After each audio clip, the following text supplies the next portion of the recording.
My sweet தங்கச்சி, my sweet அக்கா. அன்பான அக்காவும் உலகம் தெரிஞ்ச தங்கச்சியும்.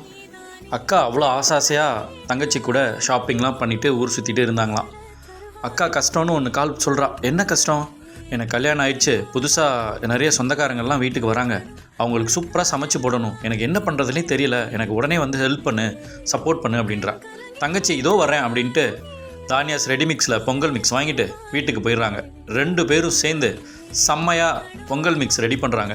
சிறுதானியத்தில் பொங்கல் மிக்ஸ்லாம் செஞ்சு அதை அவங்க ஃப்ரெண்டையும் கூப்பிட்டு அவங்க கூடயும் நிறைய ஹெல்ப் கேட்டு செம்மையாக குக் பண்ணி வச்சிடறாங்க. அவங்க அத்தை மாமா எல்லோரும் வந்து சாப்பிட்டுட்டு, இவ்வளோ சூப்பராக சமைச்சிருக்கிய மருமகளே, எப்படி செஞ்ச? உன் தங்கச்சி வந்து சப்போர்ட் பண்ணாலா? பரவாயில்லையே, எல்லாருமே சூப்பராக செஞ்சுருக்கீங்களே, ரொம்ப சந்தோஷம், நல்லா இருக்குது, செம்மையாக இருக்குது, நீ நல்ல மருமக, நாங்கள் ரொம்ப சந்தோஷமாக இருக்கிறோம் அப்படி சொன்னாங்களாம். அப்போது பாட்டி வந்து அவங்கள பார்த்துட்டு, ஓ நீங்களும் தானியாஸ் ப்ராடக்ட்ஸ் தான் யூஸ் பண்ணுறீங்களா அப்படின்னு கேட்டாங்களாம். நானும் இதை தான் ரொம்ப நாளாக பயன்படுத்துகிறேன், ஈஸியாக குக் பண்ணுற மாதிரி அவங்க ஆரோக்கியமான உணவு செஞ்சு தராங்க, பரவாயில்ல, நல்லா செலக்ட் பண்ணியிருக்கீங்க, வாழ்த்துக்கள் அப்படி சொன்னாங்களாம். மை ஸ்வீட் தங்கச்சி, மை ஸ்வீட் அக்கா.